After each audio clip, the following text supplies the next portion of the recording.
पहाड़ी होकर महाराष्ट्र का खाना खा खाकर मैं एडिक्टेड हो गई हूँ मराठी खाना खाने के लिए। और आज मैं बनाने वाली हूँ महाराष्ट्रन सांडगे की रेसिपी, तो वीडियो को पूरा देखना। Hey everyone, good evening. कैसे हैं आप सभी? आशा करती हूँ कि सभी बहुत अच्छे होंगे। मेरा नाम है सुनीता और मेरे आज के व्लॉग में आपका स्वागत है।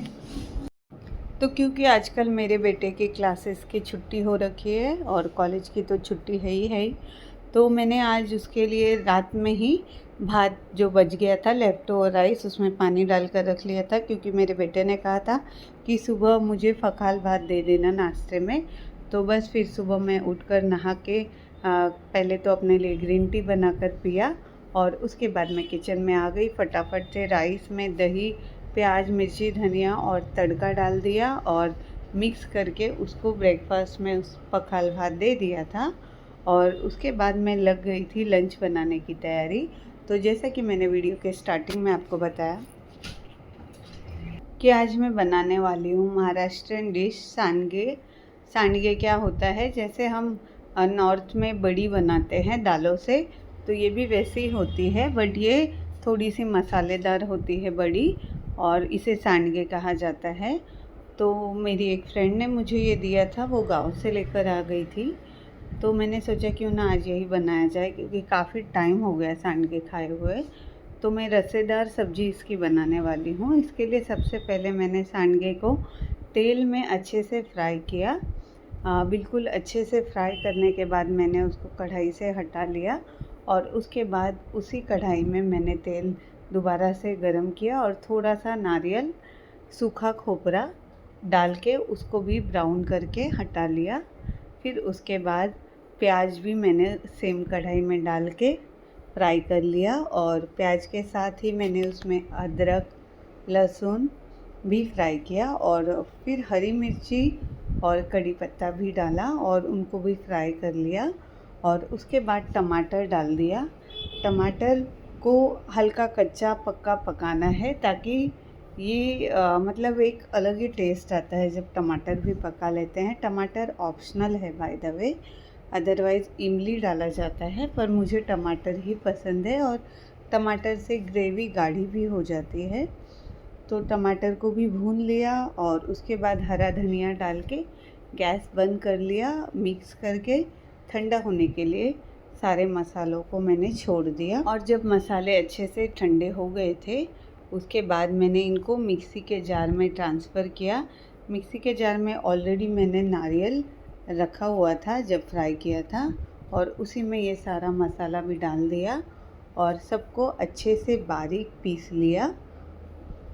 फिर दोबारा से कढ़ाई में तेल डाला और तेल में राई जीरा डाल के उनको तड़कने दिया। और उसके बाद ये जो मसाला मैंने पीसा था वो पूरा का पूरा मैंने डाल दिया कढ़ाई में। और उसके बाद उसमें थोड़े से सूखे मसाले भी डाले, मिर्ची पाउडर, हल्दी पाउडर, धनिया पाउडर और नमक डाल के। और साथ में मैंने डाला था 1 चम्मच भर के कांदा लहसुन मसाला।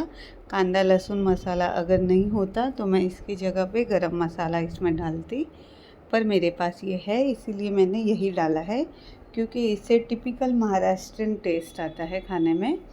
और सबको मिक्स किया और मसालों को अच्छे से पकने के लिए मैंने ढक्कन लगा के छोड़ दिया। और जब तक मसाले अच्छे से पक जाते हैं तब तक मैं अपने दूसरे काम करने लग गई। मम्मी ने सुबह अच्छे से झाड़ू लगा लिया था घर में, तो मैंने सीधे ही पोछा लगाना स्टार्ट किया। सबसे पहले मैंने बेडरूम में पोछा लगाया, उसके बाद किचन में पोछा लगाया और उसके बाद मैंने हॉल में पोछा लगा लिया।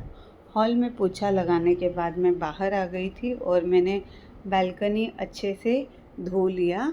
बालकनी को धोने के बाद हाथ धो के मैं किचन में आ गई और मैंने साथ ही साथ पानी गर्म करने रख लिया था इलेक्ट्रिक वाले केटल में, क्योंकि मसाला पक जाएगा और उस सांडगे भी फ्राइड है, तो जब सब मिक्स करेंगे तो गर्म पानी ही मैं इसमें डालने वाली हूँ, ताकि समय भी बचेगा, जल्दी से उबाल आ जाएगा। और मसाले पके हुए हैं तो पानी डालने से उसका स्वाद कम नहीं होगा, इसीलिए मैंने इलेक्ट्रिक केटल पे पानी भी गर्म करने को रख लिया। और इधर मैंने चेक किया तो मसाले मेरे अच्छे से पक गए थे और इसमें मैंने वो सांडगे फ्राई किए थे उनको डाल दिया और थोड़ी देर के लिए मसालों के साथ भून लिया। और इसके बाद मैंने इसमें गर्म पानी डाल दिया जितना ज़रूरत के हिसाब से, क्योंकि अभी ये पककर गाढ़ा होगा तो थोड़ा सा एक्स्ट्रा पानी ही डाला था और हम भात के साथ खाने वाले हैं ना, तो उस हिसाब से पानी मैंने ज़्यादा ही रखा था। और जैसे ही उबाल आ गया था मैंने स्लो गैस करके ढक्कन रख के इसको पकने के लिए छोड़ दिया ग्रेवी को।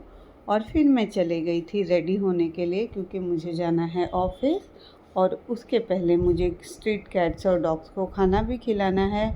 तो मुझे लेट भी हो रहा है, इसीलिए मैं फटाफट से रेडी होने लग गई थी। और रेडी होने के बाद मैं दोबारा से किचन में आई और एक सांडगे को मैंने निकाल के प्रेस करके चेक किया तो सांडगा पक गया था। इट मीन्स कि ये ग्रेवी तैयार है, क्योंकि ऊपर तरी भी काफ़ी आ गई थी। और फिर मैंने गैस को बंद कर लिया और फिर मैं निकल गई थी, क्योंकि मैं ऑलरेडी लेट थी। तो कैट्स और डॉग्स का खाना लेके और बैग वगैरह लेके मैं सीधे ही निकल गई थी और रास्ते में मंदिर भी गई थी और फिर ऑफिस चले गई थी। कैट्स और डॉग्स को खाना भी खिला दिया था और उसके बाद फिर 2 बजे मैं लंच करने के लिए घर में आई। तो जो ग्रेवी मैंने सुबह सांडगे की बनाई थी उनको पहले मैंने अच्छे से गरम कर लिया और उसके बाद मैंने अपने लिए थाली लगाई। और मम्मी ने आज फ्राइम्स भी तल के रखे थे, तो सबसे पहले मैंने ढेर सारा चावल ले लिया अपनी थाली में। उसके बाद मैंने फ्राइम्स ले लिए और फिर ये जो सांडगे की ग्रेवी मैंने बनाई थी इसको भी ले लिया। और लेने के बाद फिर मैं आ गई थी खाना खाने के लिए और मैंने खाना खाना स्टार्ट किया। सालों बाद ये सांडगे की ग्रेवी खा के मुझे तो बहुत मज़ा आ गया। बचपन की यादें ताज़ा हो गई। हमारे पड़ोस में एक आंटी रहा करती थी जो अब इस दुनिया में नहीं है। वो जब भी गांव से आती थी ना, वो हमें ये सांडगे ज़रूर देती थी और घाटी मसाला तो हमेशा ही देती थी। घाटी मसाला खाना तो हमने उन्हीं की वजह से सीखा था, तो वो अक्सर दिया करती थी। तो उनके वजह से ही ज़्यादातर मराठी खाना खाने की हमें आदत पड़ गई थी।